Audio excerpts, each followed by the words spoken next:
Welcome to the Nerd Party. Let the filibustering begin. Welcome to Nerd Party.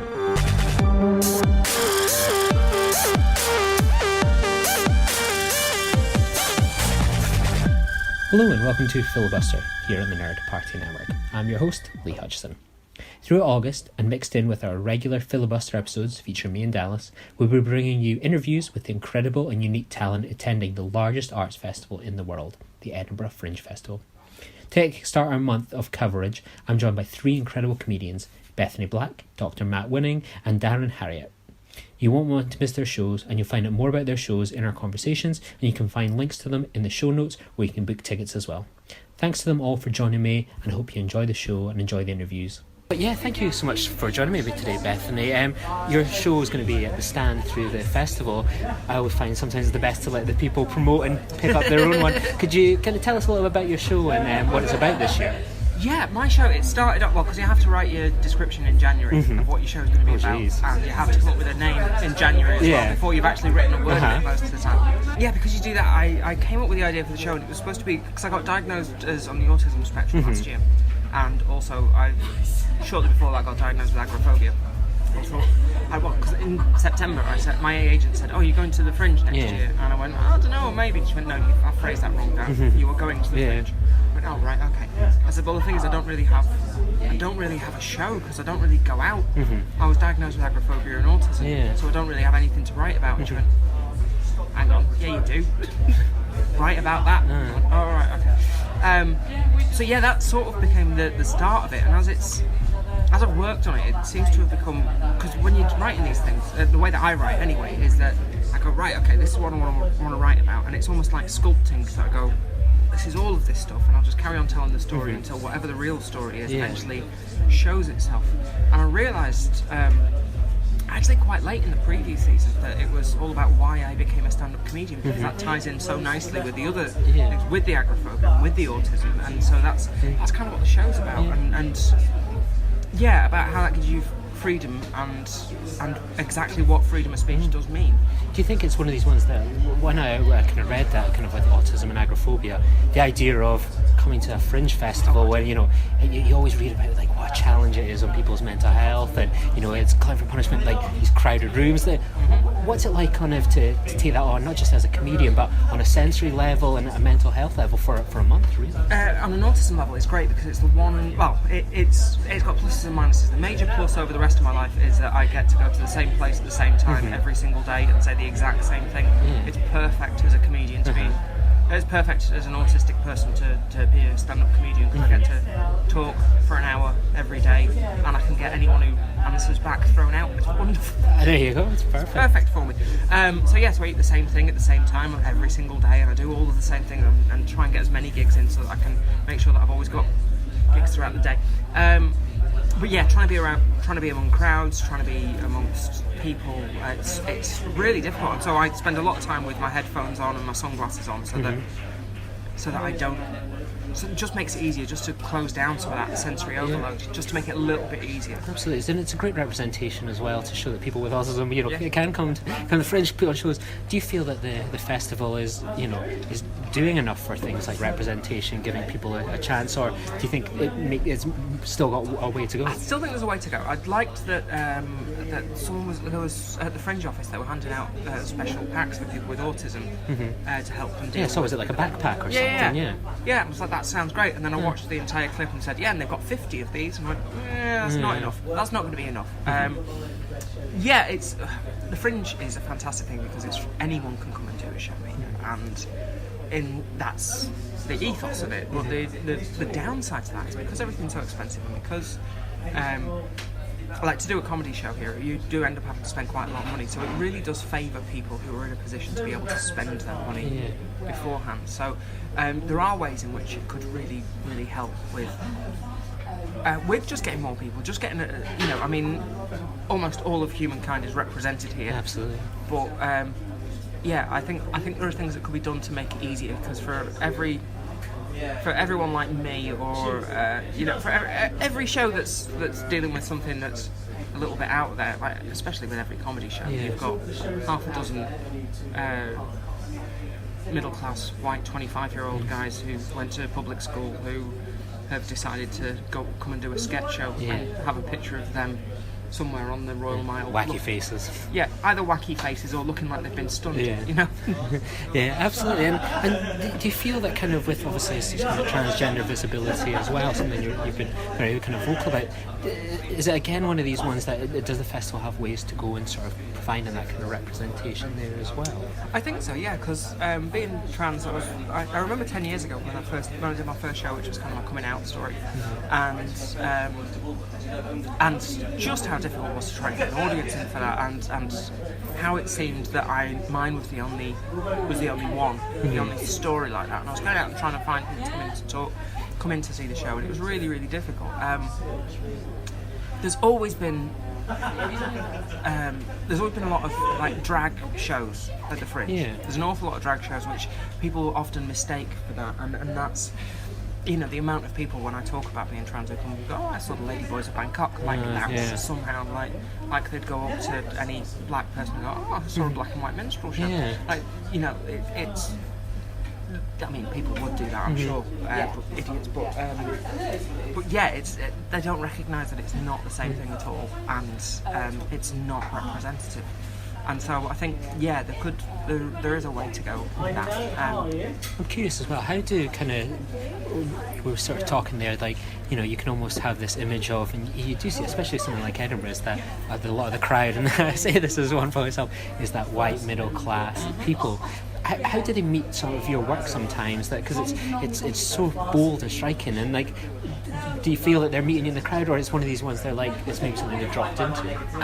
Sometimes it's things that they've dropped into by accident. But I've been a comedian for 16 years, and I have cut my teeth working in comedy clubs up and down the UK in front of big groups of stags and hens on Friday and Saturday nights, and I'm really good at what I do. I'm really good at it these days, and so I know how to bring people into that. And I've got stuff. I've trying to do the sort of stuff that I've always wanted to do. Meant that I had to die an awful lot when I started out. The first sort of like 5 or 6 years of doing stand-up, I died at about 50% of the gigs that I did, and. It took me a long time to be able to learn how to get away with the sort of stuff, the sort of stuff that I wanted to talk about. And once I did learn how to do that, I then figured out how to be able to make any audience come along with me. So mostly audiences do come along with me. It's very, very rare that they don't, and I don't die very often anymore because I've learned how to do that. And so I find audiences at the Fringe. You get some audiences that just sit there and especially with my show, because my show's in the middle of the afternoon, so a lot of people, they aren't drunk, they aren't raucous, they're just going to sit there and go, yeah, I'm enjoying this, but they're not really, you know, they're more smilers than laughers, which I don't like. If anyone is coming to see the show based on this interview, then laugh, please. It makes it so much easier. I think that's always a thing I always think with Edinburgh crowds, is that they're notoriously quiet. It's like, you know, you've got an Edinburgh crowd when it's people who just go, we pause. Whereas Glasgow, it's like they're right up for it. They want to be involved. I nearly and stuff killed like someone that. in Glasgow Really? for comedy. Yeah, we were at the. Usually it's the other way around. Usually it's the Glaswegians killing. Yeah, I was at the stand and I was doing one of the bits which is normally very, very difficult for. One of the bits which was the bit that one of my filthiest stories that I'm most proud of, because it makes almost every audience laugh, whether they want to or not, and a lot of time they don't want to, and it gives me my favourite laugh where someone sort of, the laugh escapes from you, they put their hands up to their mouth almost like try and grab it back in. And in the middle of that bit, I'm on with Brendan Burns at that particular night, and I was on doing my set and just got laugh after laugh, and there was a guy at the back who hadn't quite got his breathing right at the right time, and so hadn't been able to catch his breath every time I told a gag, and he hyperventilated and passed out and fell out through the fire exit and managed to knock himself out, like clean out. The show had to stop there, and then the ambulance crew came down. One of his friends came backstage and said, our friend wants a photograph with you. I went, does he? Okay. And I went out and sort of sat there and went, he does not want a photograph with me. He was attached to all sorts of equipment and had paramedics sat around him. Me, he just dilated pupils.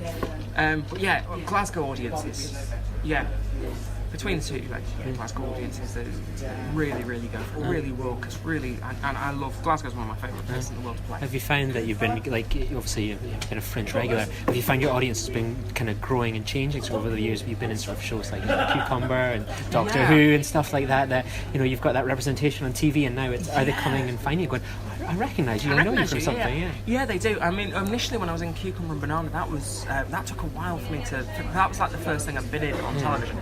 And that kind of made it difficult, because suddenly there were people who expected me to be like the character that they saw on that, and I'm very much not. And so they came to see the show, and for about 2 months after that, you just have there's a whole group of people out there in the world who, once they found out someone's been on telly, will go along and watch them in something just to look at them. Sounds like the Fringe Festival. Yeah, and just no response. And it took me a while, because like you get used to a certain response. So certain jokes get a certain response, and it doesn't matter where you're playing. You can kind of tell by the room what it's going to be. And suddenly to find that the stuff I was doing was getting 50 to 75% of the response that it got, that it should have been getting. Suddenly going, why is this? And that was almost immediately after I'd been on Cucumber and Banana. It took me about 3 or 4 months till I eventually was at a gig and went, who here has seen me on television? Who's here seen me on Cucumber and Banana? And it was everyone who wasn't laughing. And I was like, right, okay. So then you just got to figure out a way to work around that. Is that one of those ones that can be a blessing and a curse sometimes, that you can have all these signs here, been on Mock the Week, been on this, been on that. Yeah. Oh, I'll pay money to see that. Like, it's almost like that person's been vetted through being on television. They're good enough to be here, as opposed to someone like, I've never heard of that person. Yeah, but I'll stick with the Mock the Week guy, the Russell Howard kind of quote and stuff. So kind of, is there anything that you would recommend people kind of seeing as well? The kind of show and stuff, without a shadow of a doubt, Laura Lex is she's absolutely fantastic. And I went to watch her show on the first day, because it was the only time I was going to be able to do it, because of the way that the times cross over. And I sat and watched it, and she made me cry, so I was very angry with her. But afterwards, it's an amazing show. It's such a good show. And in my head, I always go, we sort of do a similar thing, and we do kind of do a similar thing. There's certain we've got a crossover audience.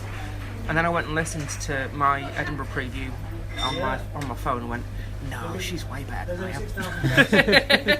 I can only hope of being as good as her one day. She's absolutely fantastic. She's well worth going into. Excellent. And then kind of finally, obviously, you mentioned your show's on at the Stand. I think 3:30, is it? 3:50. 3:50. Where what's the name of it, so people can find out? The show's called Unwinnable. Yeah.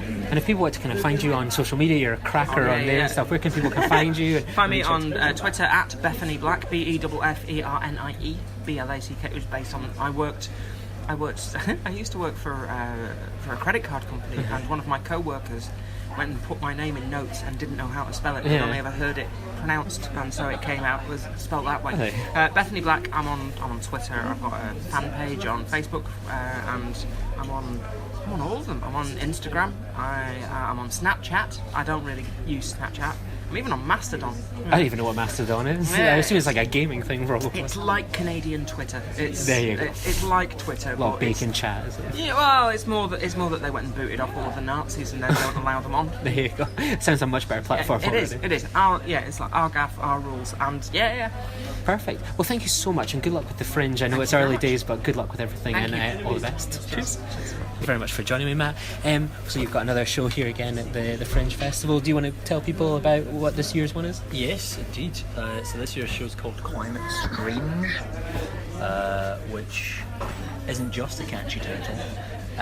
It's about climate change. So what I do as a day job and have done for the last sort of 10 years is research on climate change, and I'm sort of trying to merge comedy with that as well. I've been a comedian for the last 10 years as well, and last year I did it for the first time, try to kind of merge a show about climate change together, and then this year I thought last year went quite well, so I'm trying to think it's a good way of talking to people about it with comedy. Absolutely. When you see the sort of Fringe brochure, it's thousands of pages thick and everything. It's like unusual comedian. Someone's been on Mock the Week, someone's been on this. Your show immediately stood out to me as something a bit different. And what was the origin of the show? Well, this one, I had a rough idea of what it was going to be quite early on. I mean, I very much, you're talking to people, so I knew it had to be a show about how people relate to climate change.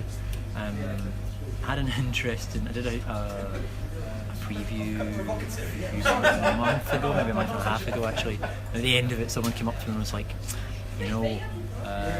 it's really interesting, what you're talking about and stuff, but I don't think you should be talking about individuals, trying to save, the planet. It's about companies. And I was like, but you can't really go out and talk to people about how Ryman's should reduce their carbon emissions. You have to talk to people about people, because that's how they'll respond to stuff. So yeah, it's very much about like what you as an individual can do about climate change, but also how we need to go beyond just being individuals and act together if we want to solve problems. I always think of the line, as you say, it's individuals, and I always think of, I think it's a Doug Stanhope line that always just makes me think, climate change is like, the real people that are bad at this is families. Families have bigger cars, they're bigger motion goes, sodomy, now that's green and environmental. Yeah, essentially it's a slightly less Doug Stanhope version of that, but me talking about that for an hour. And the main sort of thing which I'm talking about is family as well, and we're wanting to start a family, but it's the worst thing you can do really for the planet is having a kid. So I'm sort of exploring throughout the show sort of how you go about doing better stuff, and whether it's possible to offset having a child. And is there any sort of, like with the, like I always wonder about these sorts of things as well, with like, the typical Edinburgh kind of crowd of these white middle class people. Is there ever where you think, I'm already preaching to perhaps converted here, these people that are going to take my tips, they're probably already recycling and putting... It's funny that you say that. I have a 5-minute routine in the show about people asking me about whether I'm preaching to the converted. So you have to see the show, but the answer is absolutely, that's not the right question to be asking, because the problem is, without going into, this is maybe, stop me if it's too much detail. That's fine. The world isn't just converts and deniers, and statistics studies show that that's about 25% of the population of the public is people that are either doing stuff or people that deny it, and 75% of the population are just in the middle, and they sort of think it's a problem but they're not really doing anything about it. So the whole point of my show is aimed at the 75%, 3/4 of people who think climate change is an issue and are doing close to nothing about it. So absolutely, but it's just I get that quite a lot from people saying, do you feel like you're preaching to be converted? So I can address it this year and say, well, you're wrong to ask that question and show them through actual studies that have been done. But that's the thing, it's very when people talk about climate change, it's much more interesting to talk about the voices that you hear often, whether that's the environmentalists or the deniers, but I have absolutely no interest in them at all, really, because they're doing whatever they're doing regardless. So I'm trying to get an audience of people in the middle, and that's actually the most amount of people. So I'm hoping that the audiences that will come to the show will be mixed in that sense. And actually, to be honest, the people, when I do get people that come from converted environmental charities or whatever, the worst audience members by an absolute mile, because they just sort of nod at the graphs rather than laughing at stuff. Whereas most of the public, if they don't know much about it, come and laugh at the show because it's first and foremost a comedy show. But if you're so invested in the subject, like a lot of environmentalists are, then they don't really see the humour in it as much, and I find that quite frustrating. Is that hard? As a comedian? Is that a hard one to thread as a comedian, to write something like, you've got your seminar style? I was watching a YouTube video about earlier and stuff that just made me laugh, and I was like, it must be a hard one to write something like that that really packs that kind of punch, but it's also like, that's also a strong message there as well. And how do you get people kind of learning and thinking about their behaviour, and then not just kind of laughing, that was funny, and then going, what am I, No, it's a real balance, I think, and I'm still learning how to do it, but it's about testing stuff out, and trying to get that balance of, first and foremost, you need people to be enjoying themselves, and then hopefully they get some information and facts along the way, but that's very much secondary, because if you have too many facts, A, it won't be funny, and they won't be enjoying themselves, and B, it's just overwhelming if you get too much information. So I tried to sort of really balance the show properly, and that's the main where the main effort goes into. It's getting that sort of editing the show so that it's sort of it's sane enough, but also it's funny enough and relatable enough. And how long has that kind of balance taken to kind of get right? It took all of last year to get it right for the first show, and I think I learned roughly how to do it then, but it took a good 6 months of work. The problem I have is when I start each new show, the process is very much writing what the lecture is, like what is it I'm trying to talk about, and I really write it as a sort of a lecture first, and then once that's written, I then go back and add jokes to pretty much everything, and anything that I can't get jokes for, I just get rid of. And then some stories sort of tend to appear, and I try and personalise it a lot more and make it about me, preferably, because that's everyone goes to see a comedian to see what you want to know what that person is. So I try and talk about my life as much as possible, and then sort of things appear, and it's trying to give it like enough jokes, enough facts, and enough of a story that people are engaged over the course of an hour, essentially. Does it become a challenge as well that we kind of seem to live in this age with, like, you look at the kind of environmental policies of someone like Theresa May. I always remember like her first night as Prime Minister was like, I've got the EPA, and then we don't only need to look at America and their ridiculous environmental policies at the moment. Does it become a challenge to almost find the humour sometimes in sort of the environmental side, when it's almost like the absurd nature of things like, like it was last night, car emissions for California, forget it. And it's just like, it must frustrate. And I feel like comedy though is a good way of dealing with those sorts of things, because they are such, if you don't have that as an outlet, I think I would be a lot more despondent. You know what I mean? So I think being able to turn it into something is good. It's difficult. It's such a difficult subject to deal with, and it's such a heavy subject that's why I actually think comedy is a really good way of talking about it, because if you use other art forms, if you use theatre to talk about it, which is also tends to be quite a heavy art form, people can just feel so overwhelmed and so despondent and so in a dark place about it that it's not helping anyone. Whereas I think with comedy, it's easier to get people to listen because they don't feel like they've been lectured at or preached at, as you sort of said. Must be hard as well. And it's also, the topic's so heavy, but I think hopefully people, humour is a tool that people use to deal with grief and other things like that, and it's kind of the same. Climate change is very heavy, and it is almost like a grief for the loss of nature and stuff like that. I think comedy can play a real role in talking about it in a way that people wouldn't be comfortable talking about the rest of the time.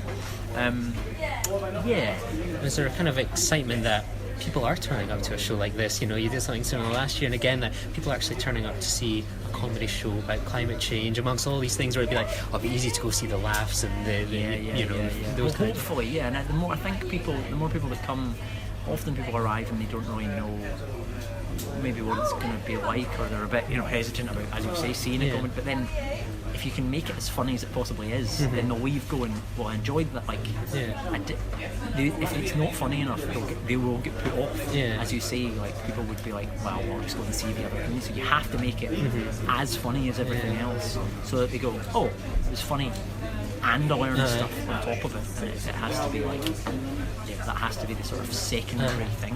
I kind of feel like, I was thinking about it when I was going to see you. Do you think the Fringe is doing enough to promote sort of environmentalism? That we all know the cliche and we see it. Around, there's your flyer, a piece of paper, and it's just lying on the ground, and it just gets all. And the amount of waste. There's not enough bins. There's not enough recycling here. What can the Fringe perhaps be doing? So I have my flyers are half the size of everyone else's. And that's the best looking flyer I've ever seen. And 100% recycled paper is what I use for my flyers and posters as well, which is just it's just a small step. Literally everybody could. Actually, handier because they're small. They're smaller than they fit in your pocket. Absolutely. So hopefully people will start, thinking about it a bit more. But absolutely, such a lot of waste in the fridge. And people are here for the month and eating out a lot, and hopefully the food's getting better. But people eat out a lot, and I see a lot of them. People eat burgers and things regularly, and there's maybe not as much options for kind of slightly healthier food that's maybe better for the environment or whatever. Good for mental health as well, because that's one of your big things with the festival is it's that mental health keeps you sane as well. People are on that diet, and it leads to depressed comedians, which is never a good thing. No, never a good thing. I mean, I can be sometimes be one of those depressed comedians and a depressed environmentalist, so it's a tough one. You need to really look after yourself quite well, and not let things get to you too much. No, I think the Fringe, there's lots of initiatives starting, but I feel like it's still not like central to what everybody's doing at the Fringe, that sort of sustainability aspect, and I think it just needs to get pushed a bit more, and people need to start taking, again, it comes back to taking responsibility for their own actions, caring about it. So whether that's acts or whether it's venues or whatever, hopefully keeps progressing, but I feel like it's fairly slowly. Hopefully one day we'll get like e-tickets or something like that. Just little small things. It's weird, as you say. It's so funny as you say. I got my first show that I had tickets for yesterday and got them printed out, and they printed out like the ticket and the receipt. It's just like, that's just a wait. Why is that necessary? Is it good to come back to Scotland to bring your show here? It's great. I love coming. I love coming back. So I studied in Edinburgh for a while. I'm from Paisley. Never actually did comedy when I left Edinburgh. So it's kind of basically the year that I left Edinburgh was the year that I started doing comedy. So I've then come back to Edinburgh every year. So it's been sort of like, I guess it was like 5 years I was here not doing comedy, and then the last 9 years I've come back every year. That's incredible. To do shows. So it's always nice, and it feels like lots of memories. Absolutely, and we're glad to have you back. And if anyone wants to see your show, what's kind of the times, locations, and where can people find out and learn from you on sort of social media and different platforms? So the show is called Matt Winning Climate Strange. It's at 5 o'clock every day from the 2nd, which is already past the 2nd, to the 26th of August, apart from the 13th. And the venue is Just the Tonic at the Mash House. It's in there, and it's one of the rooms upstairs in there. Just go and hang about. And you can get me on Twitter. I use Twitter quite a lot, which is at MattyWin85. I'm not on Instagram, which I just don't. I'm not a photographer. I don't think anyone else is on Instagram either, based on some of the selfies I put up on it. So. And Facebook, I do have a Facebook, but I can't remember. I think it's Matt Winning Comedy or something. And come and say, if you come to the show, come and say hi and have a chat afterwards. I try and chat to people as well. There's not really a chance to chat during the show. It's a show that I've written. But you can see sometimes people have questions, and normally at least one person after a show kind of will hang around and ask some questions about stuff, or want to give their opinions on things. And sounds like Edinburgh already. It's always quite nice, but it's good. People are quite engaged, I think, in the subject, so that's good. And if absolutely. Well, thank you so much, and good luck with your festival. We really are probably counting on you and your message to hopefully make the world a better place. So good luck. Thanks very much. No, thanks for having me on. Thank you. Perfect. Thank you very much for joining me. You're here with your show Visceral. Yes. Can you tell people a little bit about it and where to see it? The show, it's basically about my sort of childhood, growing up. I'd say my teenage years. So like last year it was an introduction. I talked about my family a little bit, then mixed in with some politics stuff. Whereas this time I've kind of thrown away politics. I'm almost sick of hearing about. I know. Yeah, I've just done. How many times have you seen a Donald Trump or Brexit pun thing and stuff like that? And it's dude, I'm so done with it. I remember doing Donald Trump jokes last year. It was around the time they had that protest, that far right protest, and that girl was Charlottesville. And I was doing all that stuff like fresh. And then, like, I remember just being like, I already hate this. And then, like, 2 days later, it was just out of the news. And saying it on stage, I just felt like... And then I had a solo run in January, and I was like, I can't do that, Charlotte. Yeah, so I'm done with all of that, yeah. This show, it talks more about me as a teenager, sort of I got into gangs, what that was like for me. There's bits on, like, masculinity, and then there's a whole lot of racial stuff, but I try and go a little bit different this time, so I don't just talk about racial from, like, black... Obviously, I'm a black man, in case you don't know. I talk about other sort of racial things that are happening, and it's basically, it's a mixture of sort of stuff about my childhood and being in a gang, masculinity, and then me just trying to be more of a woke guy. Yeah. So I read an interview with you, like, to do my research and everything. And I read about you, kind of, you've been part of a gang and kind of knife culture and stuff like that.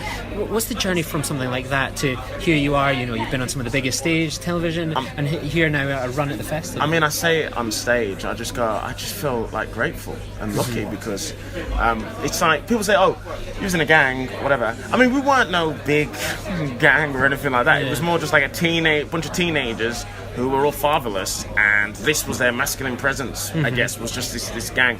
And we all carried knives. We would have stabbed people. Luckily, we didn't. It was just, you've got to mix in sort of teenagers, fragile egos, with anger, aggression, and not knowing their place in the world. And it's a dangerous mix. And all the stuff that sort of happened with the gang and through me, and what happened with me, I'm just very grateful that A, I never stabbed anyone, B, I never got stabbed, I never got necessarily arrested. I kind of came out of it at the right time, because I know a few of the guys who were in the gang, I don't hear from them too much now, but from various people, certain people have been in prison, certain people on the run, and I'm just like, man. And then I look at my career now, and it's I basically say it's pretty amazing what has happened, because I mean, we've all, you all know those. I call it the. You ever seen the film Con Air? Yeah.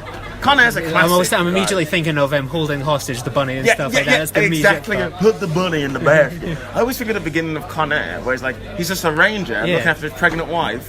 Some guy's at a bar stop, he punches one of them dies. Next thing you know, he's on a plane and Con Air fighting for a bunny with a bunch of other convicts. Like, the smallest thing was him, and then next thing you know, his life is gone the complete opposite, which is kind of the way that could have happened for me. I mean, if I had stabbed one person, whether I killed them or not, that's it. My life is completely different. I'm arrested. I wouldn't be doing comedy. My life wouldn't be here. So honestly, I do feel really lucky and grateful that I just sort of got past all of that. It's been quite a crazy few years. Yeah, the comedy's been obviously giving you such an amazing opportunity. Do you think that kind of opportunity for people to go out there to talk and to share their, you sometimes find that people with the darkest lives have the funniest jokes and insights to share. Do you feel like those people are getting the opportunities to share them in ways? I feel like stuff like the Fringe really gives you that opportunity, because like I know that I never knew the difference too much between like a fringy show and like a club show. Yeah. So like last year's show I would say was very clubby. This one I'd say is more fringy, but I'm going on tour, so I want it to be more of a tourist show. And I feel like when you're doing, because my comedy comes from a point of darkness. It comes from my dad killing himself. So that's why I do comedy. So I will always have that in me, in my set. There will always be, whether it's a bit heartfelt, whether it's a bit sad, there will always be that in what I do, just because that's my origin story. That's how I started comedy. It wasn't a case of me just seeing someone doing stand-up and going, I might give that a try. No. It comes from that dark part. So putting that into a show and then trying to make it, my whole thing is I want to put it in a show, I want to have these heartfelt moments, but I want it to have a club aspect to it, but then also I really do want it to have like a fringe, like a nice narrative and that sort of thing, which is quite hard to do. I mean, a lot of comics, they usually go one or the other, and I know that because I've already got a tour booked in that's happening, and tickets are on sale now, is that people who are going to see me on that tour, they're not seeing me based off fringe show. They're seeing me off, Live at the Apollo, Mock the Week or whatever. So I know that certain things that I say in my show now, there might be a slight change in me doing it in Swindon on a Wednesday. You know what I mean? Like certain people might not want to hear necessarily the darker bit. So it's trying to learn and see how that how I can change it if I need to change it between now and when the tour starts in like October. And how have the audience, obviously it's still early days, how are the audience meeting that kind of perhaps darkness and thing, that mix? One thing I know is no one at the Fringe is saying what I'm saying. That's one thing I know. No one's got the same stories as me. You hear it a lot from some acts who focus on it. They go, "What's my USP? What's my unique selling point?" And that's where you get a lot of comedians who will go on, and their unique selling point is, of course it means a lot to them, but they'll talk about parents divorcing, and that's their whole thing. And I'm just like, yeah, your parents divorced, but like, so what? Like, who cares? Like where's where are you going with that? And you can tell sometimes that it's almost like a forced thing, just to try and give some sort of a heart to it. And it's just like, I've never really felt the need to do that. It's just like, yeah, this is my life, this is what I do. I mean, there's I talk about my sort of dad's death in it, but there's another part of the show where I talk about how one of my friends' relatives used to do drugs, and it's a particular type of drug that's not very common, and that gets the strangest response, because people are like, oh my god, that's weird and brutal. But then compared to when I talk about sort of my dad's stuff, it's much more easier for them to digest then, because they've heard this very odd, weird thing that happened, that me and my friends were put in front of at a young age. So I'm definitely enjoying. It's very similar to last year. I'm definitely enjoying saying my sort of stories. Getting my opinion across as well, because I'm very much a comedian who's like, okay, I always have some sort of a story that I want to say, get through. But I like to talk about what might have happened recently with me. I mean, there's like 3 stories in my show that are based around things that happened 2 months ago, and it's just like, yeah, how can I not mention this? So you bring it in, and then you just like I said, I'm learning how to bring it out a bit more for outside Fringe audiences, because I mean, you'll know, comedians, we can get stuck in the bubble of the Fringe. It's so easy to just get stuck in this glorious bubble, and as soon as you leave and you do it somewhere else, it's a very different vibe. So I'm trying to set myself in a way where I'm, almost like I'm Fringe proof, and then I'm also tour proof as well, because this is going to be my first tour, so I'm trying to get myself ready for that. And it's always in the back of my head. It's like, yeah, this is just a month. Just a month, man. At the end of the day, people lose their mind about reviews and all this sort of stuff, and I get that. But like, when you go on tour in November or whenever or whatever, no one cares. As soon as you leave, no one's reading last year's reviews of your shows from the Edinburgh Fringe, from whatever, whatever teenagers writing your review. No one is. So people get so stuck in that here. And I'm just like, it doesn't really matter in the end of the day, especially with reviews, my thing is I don't read any. Don't see any. I still haven't read any from last year. Sometimes you can't avoid like stars. So like my agent, for instance, will put stars on posters. If I get a 4-star, they'll put it on posters, and that's all fine. So I'll see it and go, oh, that's cool. But in terms of reading them, nah.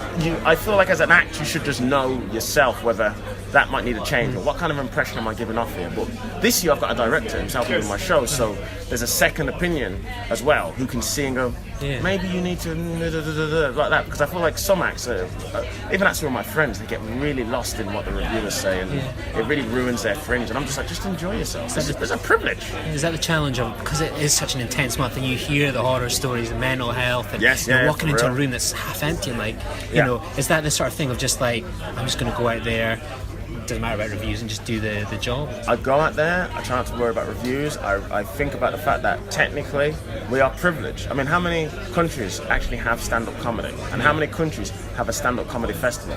We're in like the 1%, if that. Most places have no idea. So it's like, we're very privileged to do this and not only make money from it, but I completely understand small rooms, dodgy reviews, tech problems, show problems. I get all of that, but at the end of the day, I'm trying to enjoy it. Because I remember last year, I really enjoyed myself. Really did. So this year, I want to do that again. Is there a worry with the Fringe that you've got such an inspiring story, and that some of the people that might be affected by some of the issues, they might not have the chance with something like the Fringe, because we kind of know the reputation that has, that the usual crowds end up just being typical kind of Edinburgh crowds. Is there a worry that some of the people that would benefit from hearing your story might not have the chance? Yeah, that's definitely true. there is the same sort of Fringe, sort of middle classy audience, and it's just like for them, it's very different. It's like, oh wow, this is completely different to anything that we experience in our life, and I get that. But yeah, what you're saying, there is. I'm hoping with the tour and stuff like that, more people will come out and who normally wouldn't maybe experience comedy, because I've done a few interviews on like the Evening Standard and stuff like that went out, and then I had a few people come to the preview and they were just like, oh yeah, we saw your story and we just thought we'd come and support, and I said, I really appreciate that. So hopefully, if from the Fringe I can get more of that, and then when the tour happens, I would definitely like that. I definitely feel like. Yeah, I mean, one thing I didn't want to do is just have the show for the Fringe and then nothing else. So I'm really glad that I'm taking it outside as well, And obviously you've mentioned that you're going on tour and your show. Where can people kind of see your show during the Fringe? And then obviously you've got your tour coming up. Where can people get the tickets and find all these things and reach out to you on social media if they're touched by some of your stories? And It's my show at the Fringe is Pleasance Beneath. It's 9:30 p.m. The show's called Visceral. You can find me on Twitter at Darren Harriott. If you want to see any clips, there's plenty on YouTube, all sorts. I've got a website, just www.darrenharriott.com. Everything's there. Yeah, feel free to message me, Facebook, whatever. Yeah, and that's the moment you know you've made it, is when you've got loads of clips on YouTube. Stuff like that. It's not just one of someone dying. It's loads of clips. Pick it up, man. Yeah. But thank you very much, and good luck with the festival and then the tour. You deserve all the plaudits. I appreciate that, buddy. Thank you. Join the revolution. Join the Nerd Party. Welcome to Nerd Party.